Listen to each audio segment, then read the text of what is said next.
معزز خادم حضرات، رب کائنات کی پاکیزہ کتاب قرآن مجید 18واں پارہ سورۃ النور آیت مبارکہ ہے 43 جس طرح کہ ہم پہلے بتا چکے ہیں کہ اس آیت مبارکہ کا موضوع ہے اللہ ملک العلم رب الجلال والاکرام کی قدرت کے بعد کونی کرشمے۔ معمول کے مطابق سب سے پہلے باب محاورہ ترجمہ۔ رب کائنات فرماتے ہیں الم تارا، کیا آپ نے نہیں دیکھا، ان اللہ، بلا شبہ رب العزت، یسجی، چلاتے ہیں، سحابا، بادلوں کو، ثم، پھر، یؤلف، ملاتے ہیں، بینہ، انہیں، ثم، پھر، یجعلہ، ان کو بنا دیتے ہیں، رکاما، تہ بتہ، فترا، پس آپ دیکھتے ہیں، الودقہ، بارش کو، یخرج، وہ نکلتی ہے، من خلالہ، ان بادلوں کے درمیان سے، وینزل، اور اللہ تعالی نازل فرماتے ہیں، من السماء، آسمان سے، من جبال، پہاڑوں میں سے، فیہا، اس میں، من برد، ٹھنڈ ہے، فیصیب، اور اللہ تعالی پہنچاتے ہیں، بلکہ وہ ٹھنڈ، وہ برف پہنچتی ہے، بہی، من یشاء، جسے اللہ تعالی چاہتے ہیں، وَيَصْرِفُهُ، اور اللہ تعالی پھیر دیتے ہیں، عَن مَن یشاء، جس سے چاہتے ہیں، یکاد، قریب ہے، سنا برقہ، بجلی کی چمک، یذہب، لے جائے، بالابصار، آنکھوں کی روشنی۔ با محاورہ ترجمہ سماعت فرمائیے گا۔ کیا آپ نے نہیں دیکھا کہ اللہ تعالیٰ بادلوں کو چلاتے ہیں، پھر انہیں ملاتے ہیں، پھر انہیں تہ بتہ کر دیتے ہیں،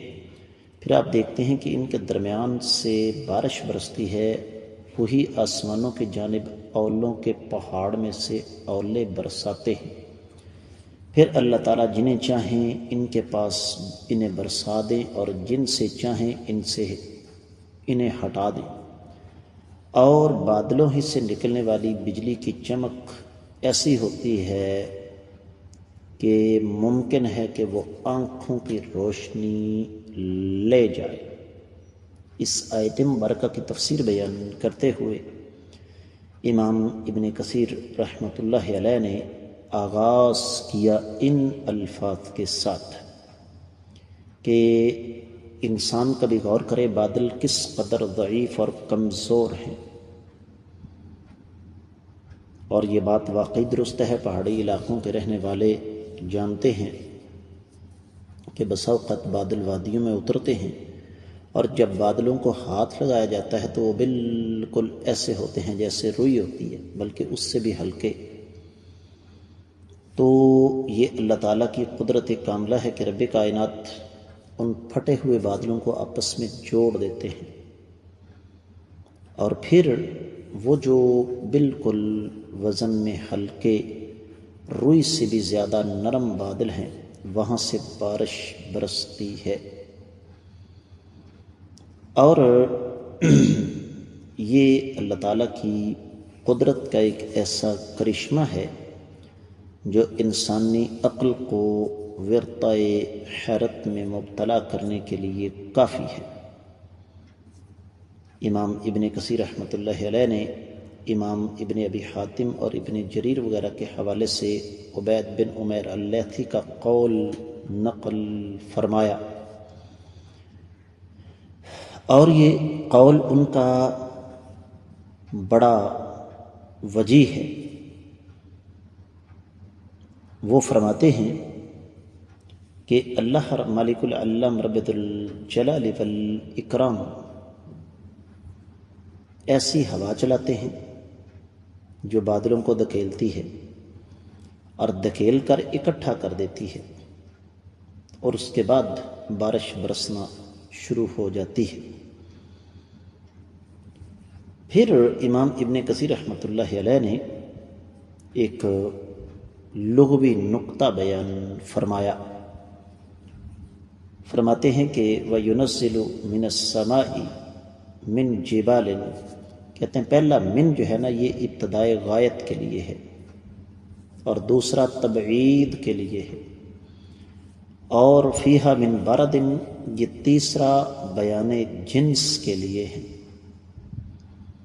کہ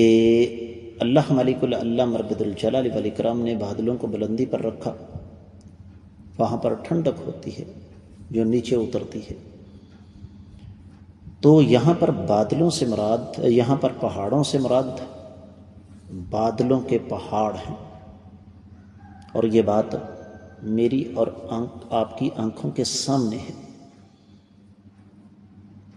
اور یہی وجہ ہے کہ امام ابن کثیر رحمۃ اللہ علیہ فرماتے ہیں کہ اولوں کے پہاڑ آسمان پر ہیں،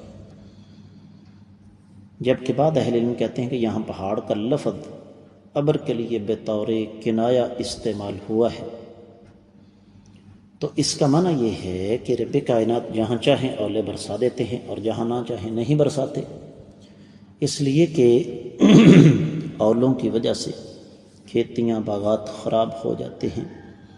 فصلیں برباد ہو جاتی ہیں۔ پھر بجلی کی چمک کی طاقت ہے، اس قدر طاقت ہے کہ بسا اوقات اس کی تیز روشنی انسانی آنکھ کے کمزور عدسے پر اس طرح اثر انداز ہوتی ہے کہ انسان کی بینائی ختم ہو جائے۔ اور معزز خواتین و حضرات، یہاں پر ایک اور چیز بھی سمجھنے والی ہے۔ تفسیر ابن کثیر میں جو کچھ بیان ہوا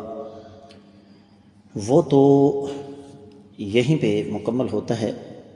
انشاءاللہ دیگر کتب تفسیر کی روشنی میں ہم اس آیت مبارکہ کا جائزہ لیں گے اگلے سبق میں۔ لیکن جو چیز یہاں خصوصی طور پر قابل غور ہے،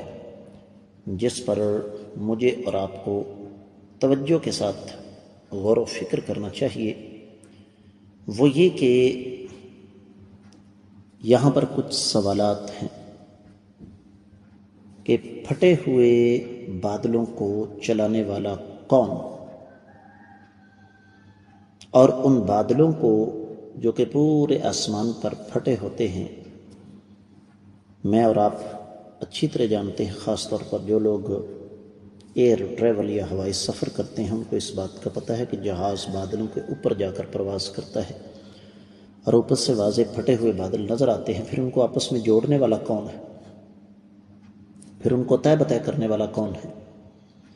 اور پھر ان بادلوں سے بارش برسانے والا کون ہے، اور پھر بظاہر یہ ہلکے وزن میں بالکل ہلکے جو بادل ہیں، یہیں سے موٹے موٹے اولے برسانے والا کون ہے۔ بسا اوقات اولے جو ہیں وہ لیموں سے بھی بڑے ہوتے ہیں، امرود کی طرح، انار کی طرح اولے برستے ہیں۔ یہ سارے کے سارے کام اللہ تعالیٰ کرتے ہیں۔ تو اس کا مطلب یہ ہوا کہ اللہ تعالیٰ کا ان امور میں کوئی بھی شریک نہیں ہے۔ آج کا سبق یہیں تک، کل کے سبق میں انشاءاللہ دیگر کتب تفسیر کا جائزہ لیں گے۔ اجازت دیجیے، السلام علیکم ورحمۃ اللہ وبرکاتہ۔